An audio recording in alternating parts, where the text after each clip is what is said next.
સુરત જિલ્લાના માંડવી ખાતે શાંતિ સમિતિની બેઠક યોજવામાં આવી હતી। મળેલી માહિતી પ્રમાણે સુરત જિલ્લાના માંડવી ખાતે આવેલ ફોરેસ્ટ રેસ્ટ હાઉસ ખાતે સુરત જિલ્લા પોલીસ વડાના અધ્યક્ષસ્થાને શાંતિ સમિતિની બેઠક યોજવામાં આવી હતી। આવનારા દિવસોમાં ઈદે મિલાદ તથા ગણપતિ વિસર્જનના તહેવારો શાંતિપૂર્ણ માહોલમાં ઉજવાય તે માટે આ બેઠકનું આયોજન કરવામાં આવ્યું હતું, જેમાં મુસ્લિમ સમાજના બિરાદરો, ગણપતિ મહોત્સવના આયોજકો, સ્વયંસેવકો, ગામના અગ્રણીઓ, નગરપાલિકાના હોદ્દેદારો અને કર્મચારીઓ, ડીજીવીસીએલ કર્મચારીઓ, સરપંચો તથા ડીજે આયોજકો ઉપસ્થિત રહ્યા હતા। આ પ્રસંગે સુરત જિલ્લા પોલીસ વડાએ તહેવાર ભાઈચારા સાથે ઉજવવા, કોઈને નુકસાન ન થાય તેની તકેદારી રાખવા તથા સુરક્ષા વ્યવસ્થામાં સહકાર આપવા સૂચનાઓ આપવામાં આવી હતી। માંડવીથી ટીવી 92 ગુજરાતના ડાયરેક્ટર એન્ડ જર્નાલિસ્ટ દિવાન આકીબભાઈનો રિપોર્ટ। સાહેબ, આજે શાંતિ સમિતિની બેઠક યોજવામાં આવી હતી। હેતુ શું હતો?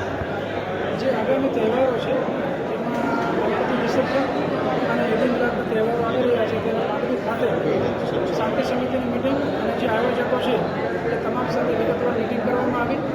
ગઈ વખતે જે આયોજન થયા હતા એમાં કોઈ ખામી રહી ગઈ હતી કે કેમ, અને પોલીસ પ્રશાસન તરફથી જે આયોજન કરવામાં આવેલું છે, જે તૈયારી કરવામાં આવેલી છે એ બાબતે તમામ નાગરિકોને વિગતે સુપરિચિત કરવામાં આવ્યા। અને જે નિયમો છે, સરકારશ્રીના જે નિયમો છે પર્યાવરણને લગતા, એ સિવાય ડીજેને લગતા, ગણપતિ વિસર્જનની જે જગ્યાઓ છે એ બાબતમાં ખૂબ સારી રીતે સમજણ કરવામાં આવી। અને આ બાબતે તમામ આયોજકો દ્વારા મોટો સહકાર આપી અને એકબીજાની મદદથી ખૂબ સારી રીતે આ તહેવાર થાય અને તમામ નાગરિકો શ્રદ્ધાથી તહેવાર ઉજવી શકે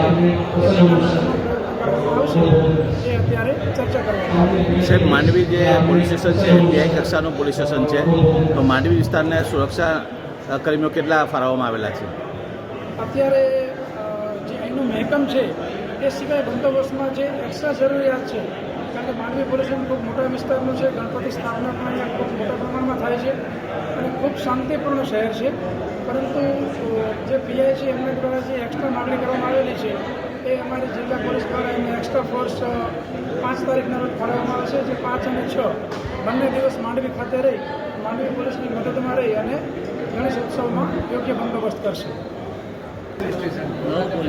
નવું પોલીસ સ્ટેશનનું જે બિલ્ડિંગ બન્યું છે ત્યાં અત્યારે વિઝિટ છે અમારી, એના જે ફર્નિચરના એ કામ જે બાકી છે એ કામ જેવો પૂર્ણ થઈ જાય એટલે તરત જ સરકારશ્રીમાંથી યોગ્ય સમય લઈ અને એનું આગળ કાર્યવાહી કરવામાં આવશે અને શુભ શરૂઆત કરવામાં આવશે।